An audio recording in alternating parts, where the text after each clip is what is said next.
तो हाँ ऐसा हो गई कहा कि देवा का सालनी लगेली। अब देवा कह रहा है हम नहीं ये हो भैया ज्योति सरगम तो हम ज्योति ज्योति में कहिला हम साली थोड़ी कही हम के कहा हो ज्योति ज्योति ज्योति ज्योति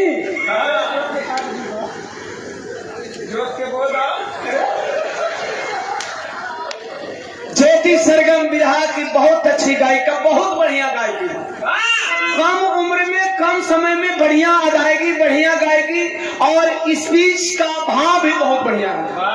कलाकार के लिए भी स्पीच ही मायने रखता है।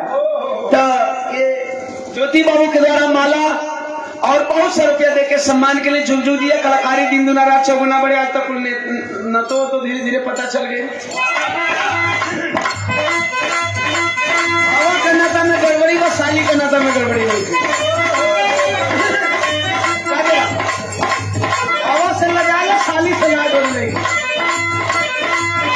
दुल्ही कहा दिया अरे छोड़ी गवाना हरी में हरिया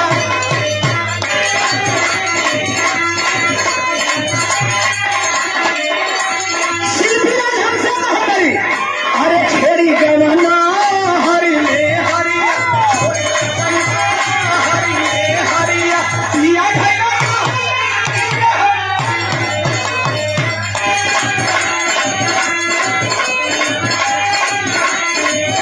अरे पिया भैया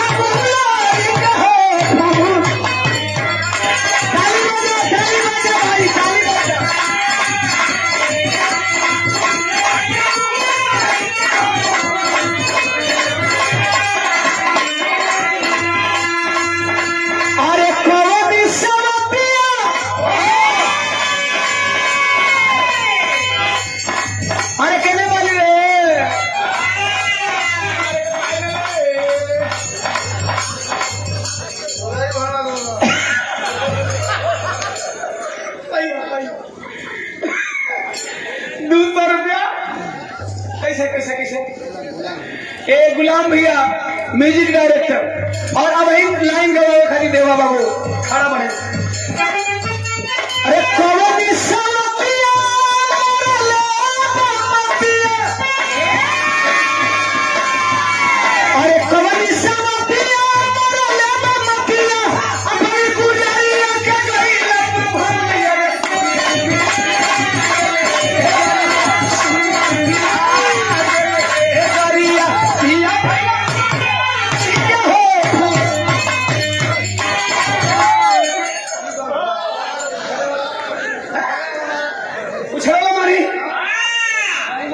बिना उछल नहीं रहा उछल नहीं। अच्छा मारा तो सटीक दे ए भौजी देख लैकन के मरवा मन तोहर मन हो कली के हम दोनों हम न कहते खुदे कली कि दोनों देवर खातिर हम कहीं लड़ जाए तो मन हा लगले का ए यार एक बार मीरा जी के नाम पे ताली बजा भाई अमन का दुलरी भौजाई के नाम पर दुलही कहा दिया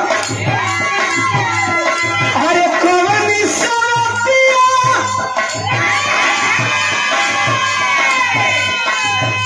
कि मरले बासिया अरे कौन साथिया मरले बासिया अपनी पुजारिया के गई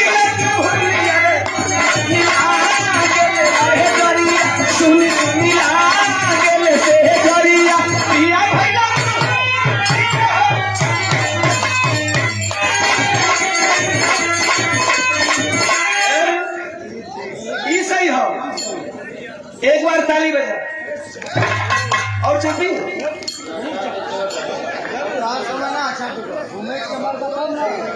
आदरणीय अखिलेश कवि जी का डिमांड है कि लगातार चलत रहे रुकी नहीं।